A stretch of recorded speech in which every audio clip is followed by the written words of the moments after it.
okay? Your story doesn't have to be Portugal. You can pretend it's everywhere in the world if you think that's a good place for you to pretend it's another place in the world. About what's eligible, it's easy. Almost everything's eligible if you pay through an account we will open together in Portugal.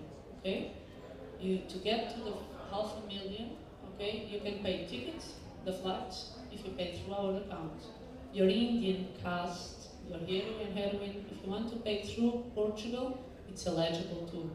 Hotels, transportation, Indian crew, Portuguese crew, everything is eligible, okay, to get to the 500,000 and to get you guys there, okay? That's great. But why didn't you give it to us? Because you were there too soon. Yeah, I've had that problem. No, it's true. We didn't have it by the time. The last year we had one cash rebate, but it was at least spending 1 million. Then again, cinema. Hey, look, there's not many productions spending 1 million in Portugal. We are not so highly cost country. How do we spend 1 million here? We don't. Okay. Second, this year we struggle. We have not 20%, but 30%. We don't have 1 million, we have 500,000. But when you shoot in Portugal, we don't even have any incentive. So, on a side note, actually I have seen her and her mother, Anna, who's here. I'm not inviting you. Okay. She's here as well. She heads Cinemat, and I'd like to invite her here.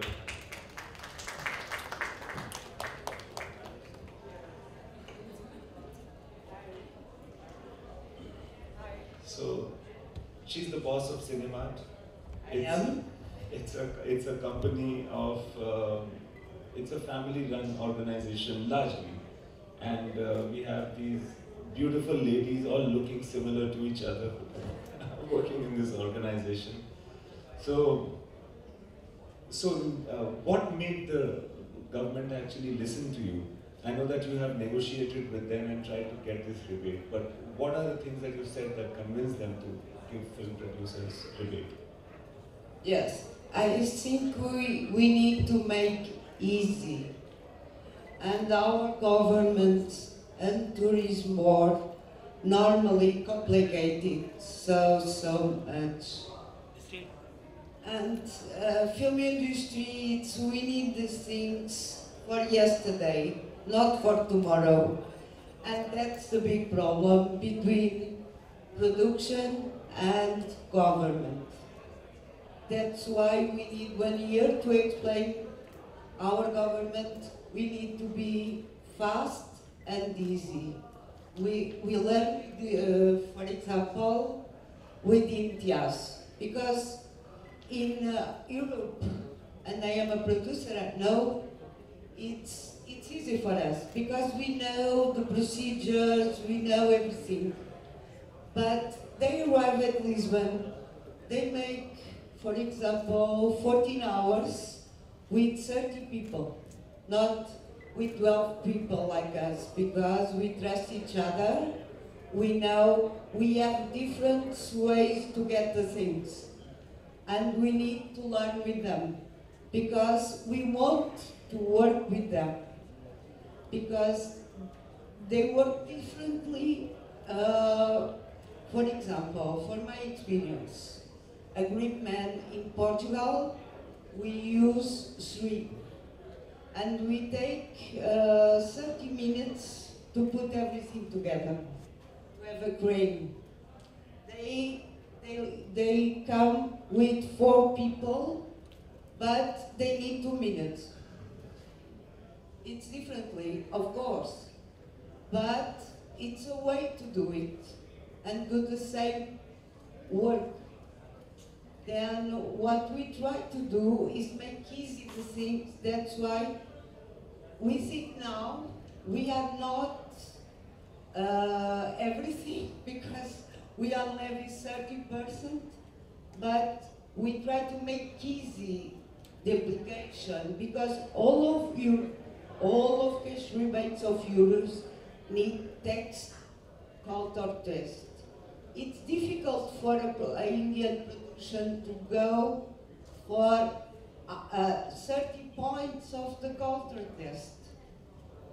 They don't need that. They need 3 of them. Only locations, for example, and crew and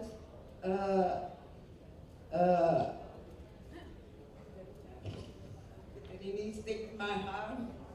I think she. We have only 3 locations and crew and half a million, and that's it. And we don't charge VAT, for example, and it's much more easy than you wait 9 months for refund VAT. That's what we can offer in Portugal. Moving to Pavlina now and to the Czech Republic, I don't even remember how it was in terms of the government policy, etc. during Rockstar. But I do know that actually the Czech Republic did give us a rebate for Jab Harry Met Sejal.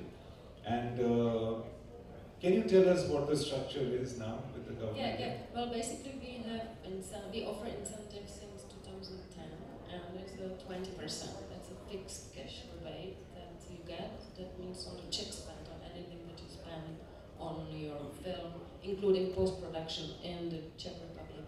And we also offer a 66% on the withdrawal tax for your above-the-line cost and crew. It's on the income tax. If they are registered for paying tax in the Czech Republic, they get 66% on the tax. And we also have regional funds. I think you benefited from the Prague Film Fund.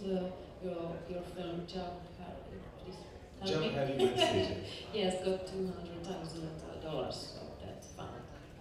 So, that's awesome. And when you see us working over there, how do you think we are different from other nations? I know that the Czech Republic, incidentally, has got a huge background of filmmaking.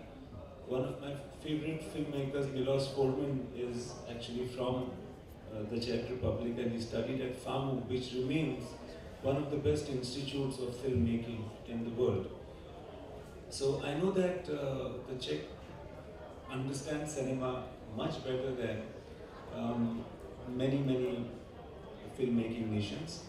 But when you look at us working, like an Indian crew over there and working, what are your honest impressions about our work? Well, I would say you're extremely efficient. Yeah, I do. I don't think so.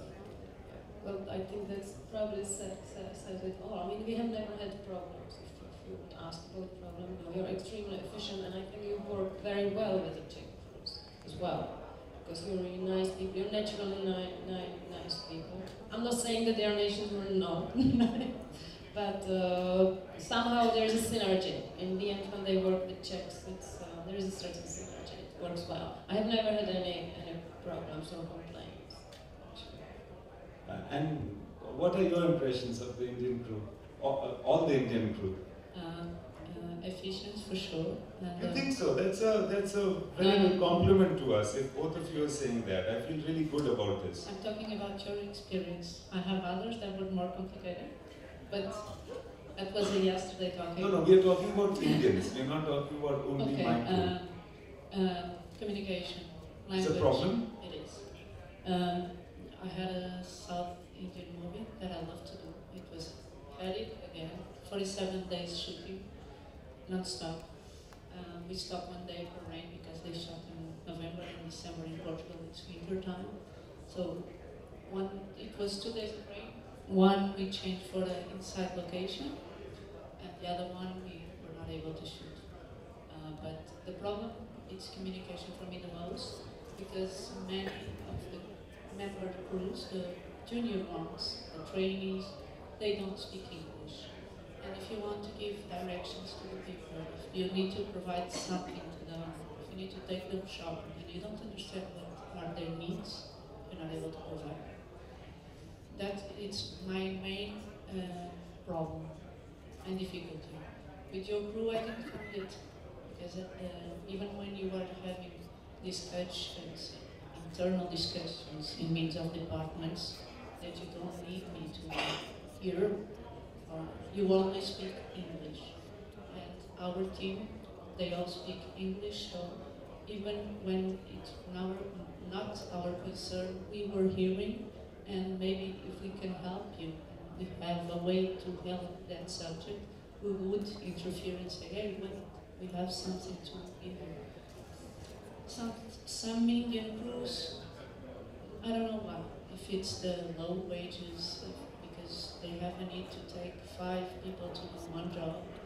It's really hard when you take people to another country and they don't even speak English. That is the only concern. Yeah, that's something to think about. Maybe regional cinema has fewer people in the unit that speak English, which is fine. And also I think our culture is different. Our culture, we are a populated nation. It's not a problem for us to always downsize the crew. That's not our problem. So our system of working, as Anna said earlier, is based on more people and quicker work. So that when the meter is on, that time is short. So we try to do it that way. But yeah, there are many units. But what about you, Pavlina? Have you heard of issues of communication, etc., being a problem with Indian crews? Well, I wouldn't call it a problem. What I feel is that sometimes they need to really push hard to get information, but I guess it's my problem. I am, or the producer needs to be done, and they need to be able to get the information. So. No, and I must say that both your nations, you have 2 similarities. One of them is that it's not really an English-speaking nation, either of them. People speak their languages with a lot of pride and with a lot of comfort, and you will not find on the street, like if you went to Holland, more people will turn out speaking English than in Portugal or the Czech Republic. But there is a natural, like a warmth that people from both these countries have. I've always found very easy to relate. And then when you even don't know the language, but you can communicate to each other because you trust each other and there's a warmth and you want to go out together after shoot is over. On that break day, you still hang together. That kind of a camaraderie is possible. So I think that becomes a very big reason for any producer like myself to return to a nation, to return to the same people to shoot with. So that's very, very good about both these countries. I want to ask how much time we have and what do we have to do? Could we take questions from the audience? We Yes, have time for please. that. Yes. Is there somebody to circulate a mic? All right. Use my mic. Is there anyone who wants to ask? Hi, my name is Imtiiaz. I'm Imtiiaz, my more successful namesake. We went a very long time back when you were doing serial for us online, 15 years back. So good to see you here. My question is to the lady from Czech Republic. We are shooting an international film in Europe later part of the year. And one of our line producers, his name is Marcin. He owns a company called Muchos Gracias. He, in fact, is sourcing locations for us in Europe which will substitute for Russia. And the country that he came up with was Czech Republic. I haven't been there. I don't even know if it looks like Russia or not.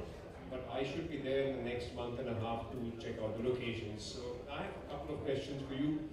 One, of course, like all Indian producers, I need to understand what's the percentage of rebate. I have like a 30-day schedule over there, which is going to cost over $2 million. And we're also thinking about, is it necessary for me to partner a local line production company over there to access the rebate, or that's not necessary? And also third, very important, is do we have access to an English-speaking crew in Czech Republic? Yes, well, the first question, you always need a Czech partner.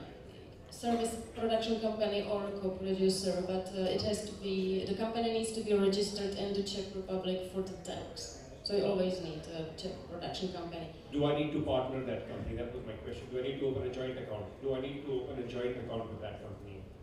Do you need to open what? Sorry? A joint account. A joint bank account. Not necessarily. Not necessarily. No. Your Czech producers will take care of it.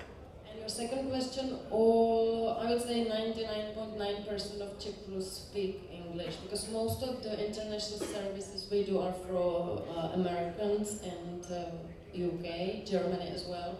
So it's a standard that every crew member speaks English, and the second language is Czech and then German. Great. And my last question again is, would it substitute for Russia in terms of the visual landscape?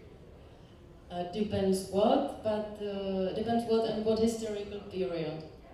It's a period film, 1939 to 1946. We'll be looking at the landscape which would have looked like the Gulag camps in Russia back then. Oh yes, absolutely. Yeah.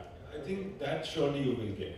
Yeah. Because actually the Russian architecture has been very influential in the Czech Republic during that period. Okay. Unfortunately. Unfortunately, Other locations are still there. unfortunately for you. Yeah. But also, it depends on what part of Russia, because it of course is the largest country in the world. Yes. So parts of Russia are different from each other. More of the Siberian part of Russia. Siberian. Well, I don't know exactly what you might be looking for, but Siberia is a very typical Yes. We don't want to go and shoot in Siberia, so we're looking at a substitute location, and one of the locations that Marcel suggested was... I'm sure. Yeah, especially if it's a period film, I'm sure you'll get a lot in the Czech Republic, which you might find difficult finding in Russia itself. Yeah, we're looking at old train stations, stuff like that, Also, Russia has long distances everywhere, so if you find a particular place in the Czech Republic, everything is logistically, short distance. I'll take this offline with you, Thank you so much. Thanks, Imtiiaz.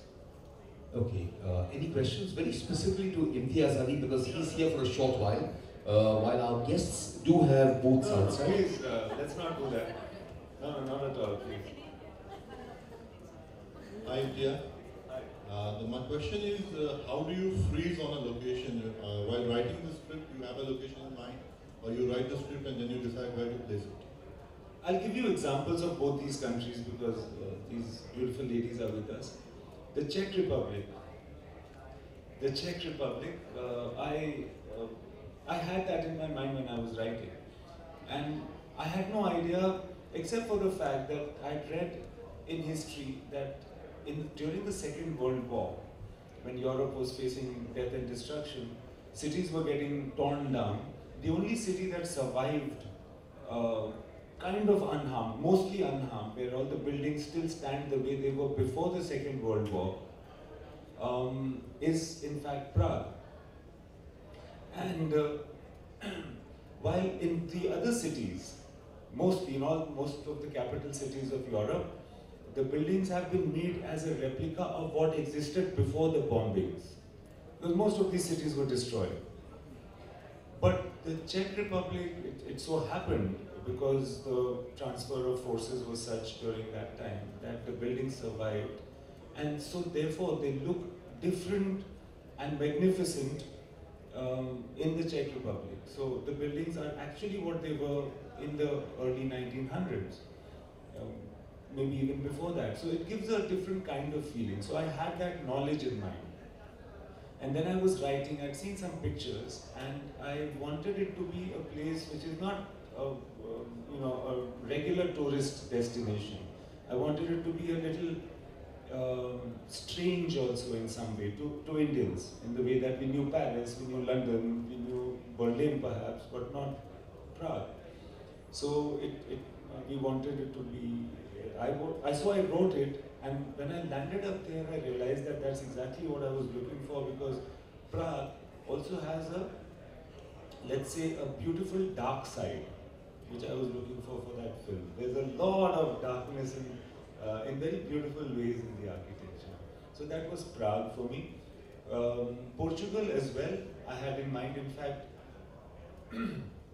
when I was shooting the previous film, Tamasha, I was thinking of Portugal as well as an option for Corsica. I wanted to go to a remote place, but then I thought that it's more difficult for a girl who is stuck without her passport to be in Corsica rather than Portugal, because in Portugal you will find your way. So you must also feel that, you must know that the connection between India and Portugal exists as well. Like the Goans would feel very comfortable being in Portugal. And when that's why I keep suggesting to both of you that you should go to Goa, because you feel you're back home in Portugal. So I chose Corsica because it was a place, it was an island, etc. So it's always from the merit of the story, and yes, the information exists. There is a picture, and of course I go to that place later and check whether it is living up to what I have in mind. And most of the times it is consistent, because if nothing else, every country has so much to offer that whatever you might be looking for the narrow requirement of one country will be satisfied in some way or the other. In fact, the only thing that you need when you're shooting abroad is to have to live with this feeling that you will never be able to do justice to that country, because you will go there and shoot some locations and you will see millions of others and you will feel so horrible not having shot in all of them or some of them. Portugal, of course, also I had in my mind, because this last story that I did was about a tour guide and about a touristic route, and all of that was in a certain part of Europe, and for some reason I wanted to leave that and go to, just leap across to a very personal place. That's why I thought Portugal also had a feeling of fiesta, and we associate it with football and all of that, so we leapt across over there. Yeah, so the knowledge exists, and that's when you write. Thank you. This will be the last question.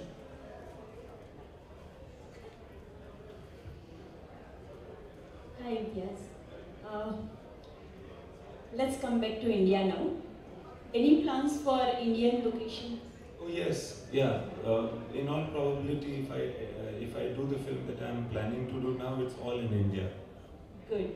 So Why? Why? Because I'm representing Gujarat.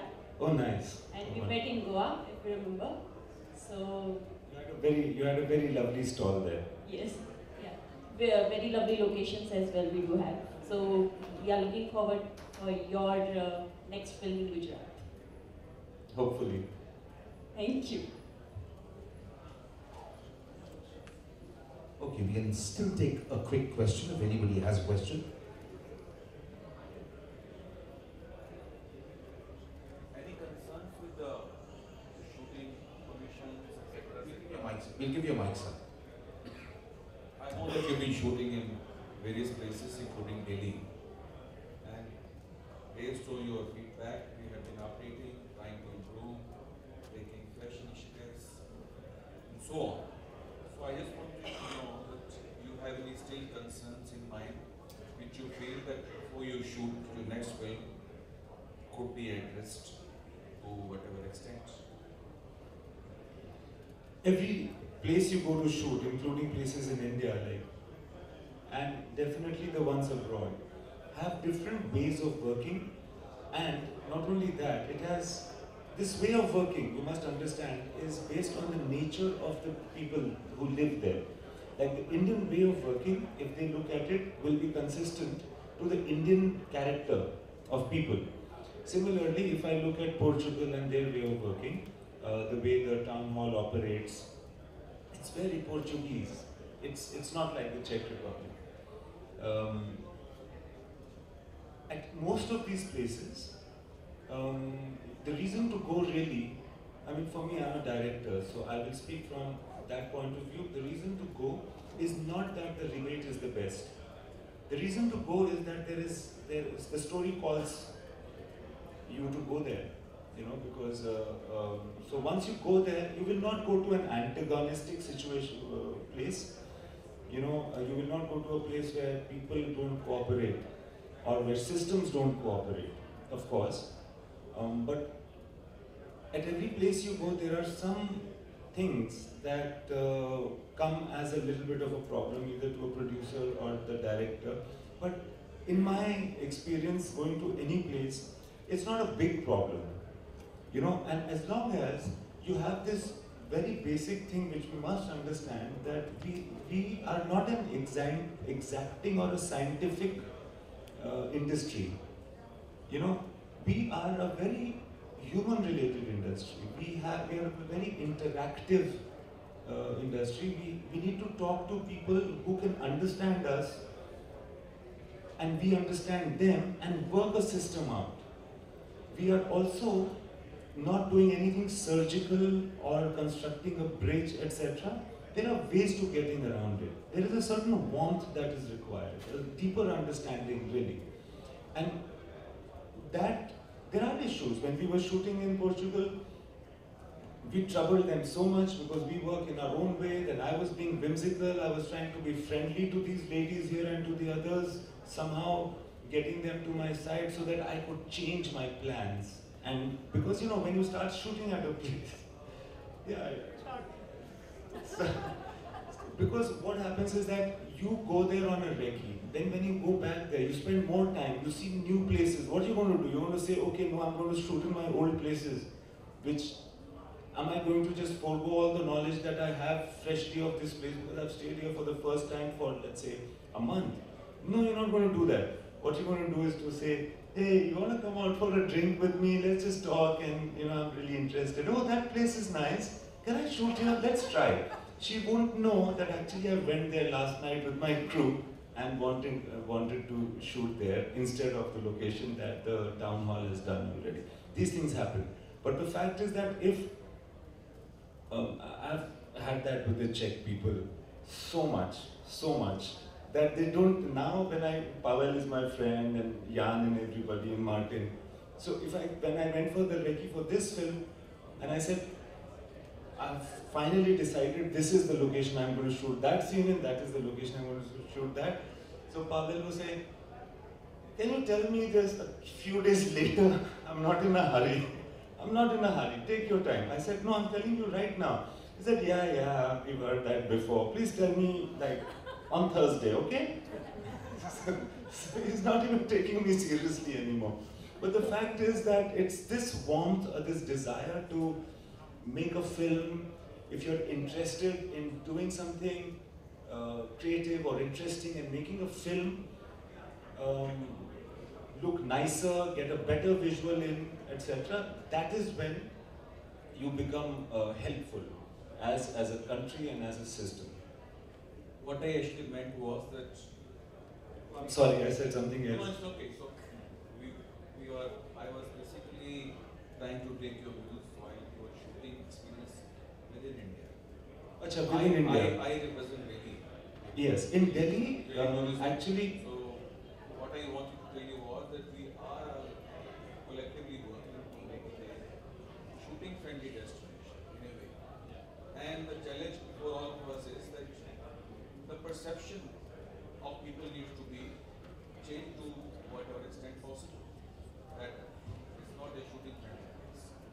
So, what is your experience, and what is your message, and what is your advice on that? Actually, I think I've really led by example, not led by example, but then I've already shot so much in Delhi. So many of my films are shot in Delhi. If I wouldn't be doing it if my experience wasn't good.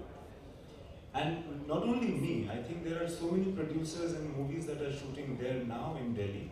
It's incredible. It's much more, I don't know, maybe it is even more than Bombay that there are units there, right? And there are so many line producers spawning up now. More than 30-40 films in a year are being shot, and this is minus the foreign films, just Indian films. Thank you for your feedback. Okay, we've got one very quick question, not a discussion. Hi, Sanjeev here.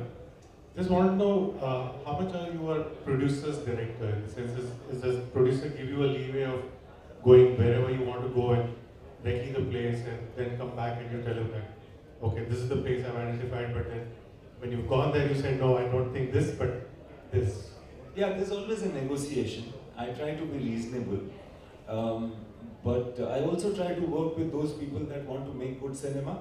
So they understand that it's not only the compulsion of making the maximum buck that gets us here. there are other industries to invest in which are far more safe and perhaps profitable. So if a producer's reason really is to make good cinema, then that's the one that I want to work with usually. Then I can negotiate. I don't think I'm an unreasonable person, but then I try to I try to explain to the best of my ability. Usually, I don't think there has been any problem because I understand money and I do understand this basic thing that an industry survives no matter how art-oriented it is, but it survives at the cash register level if it has to go on forever. Thank you. Talk to all of you. I hope that to some measure this has been fruitful for you. Thank you. Ladies and gentlemen, for Mr. Imtiiaz, the party was over by Ana Maria Ramos Costa and Katerina Gaspar. Thank you very much. Ladies and gentlemen, do put your hands together for them once again. This was a masterclass session from IFTC, and I'd like to invite Harshad and Aditya. Delegates who came with overall our country. It's always good to interact with film people from different parts of the world because you get to learn a lot, you get to see how they think about cinema and how they work to make it the best in their way. Every time that I've gone out, shooting has been a learning experience. There are friends from all over the world that I can see right now. So it was very nice coming here. It was nice to talk and take questions from people from different nations to interact with them. Do you think it's become very easier to shoot in a foreign, as we see, it's difficult in India to shooting. We have seen the taken of permission, like a window to window, going through. I think what's happening is that just like foreign locations, there are also Indian locations that are, for instance, putting up, I can see the Gujarat stall here, the Delhi stall here. So IIFTC doesn't mean only foreign location, it means also Indian locations, any locations that are now pitching up. And now I think I can see that the different states of the country are also gearing up and making film policies and making it easier, and very often a one window kind of a shooting is. So I don't think that shooting in India is very difficult. Of course, we being Indians have a natural advantage to shoot here, but even for other people, I think the government is doing a lot to make it easy.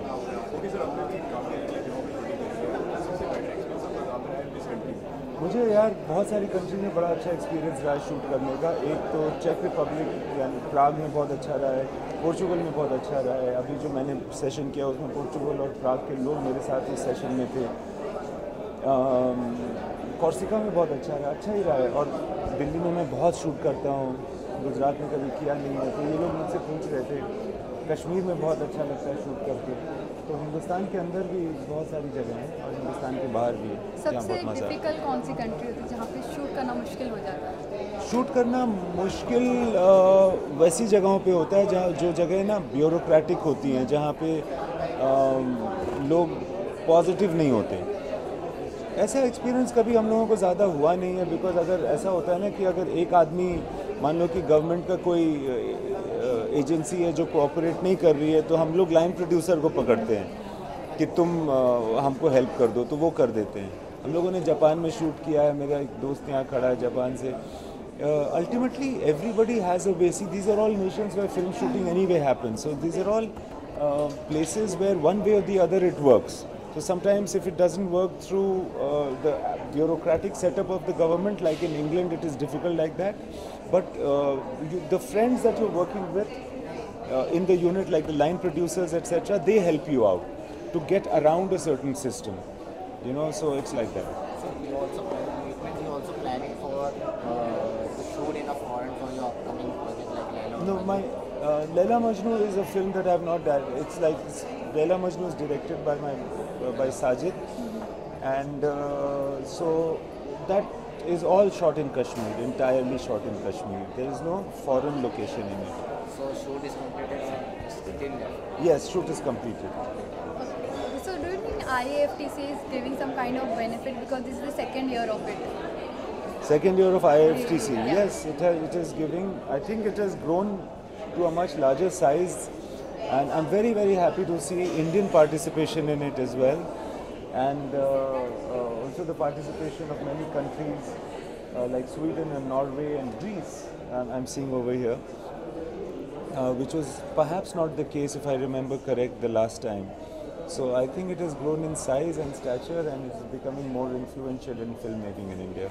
I want to know whenever the कुछ भी ऐसी बात होती है देश को लेकर Bollywood celebrity हमेशा उस बारे में बोलते हैं, ट्वीट करते हैं, अपनी राय रखते हैं. What is happening in Syria? Why the world is silent in yet? What is happening in Syria is dismal. It's very questioning. I don't know about. I don't really have a large presence on social media. I'm not on Twitter, so I don't follow who's saying what on Twitter. I chiefly read newspapers, but I don't know why people are. I don't even know whether people are not saying anything about Syria. But ये ज़रूर है, मुझे लगता है there are. I mean, I do know that there is a group of Sikhs who's in Syria and working over there for the upliftment of people. Indian Sikhs are there trying to help people out in Syria. Hats off to them, and I would encourage everybody to bring to the notice of everybody else what is happening there. But do it in a meaningful manner and not do it fakely, not do it in a way to make themselves look better. Thank you so much. Thank you.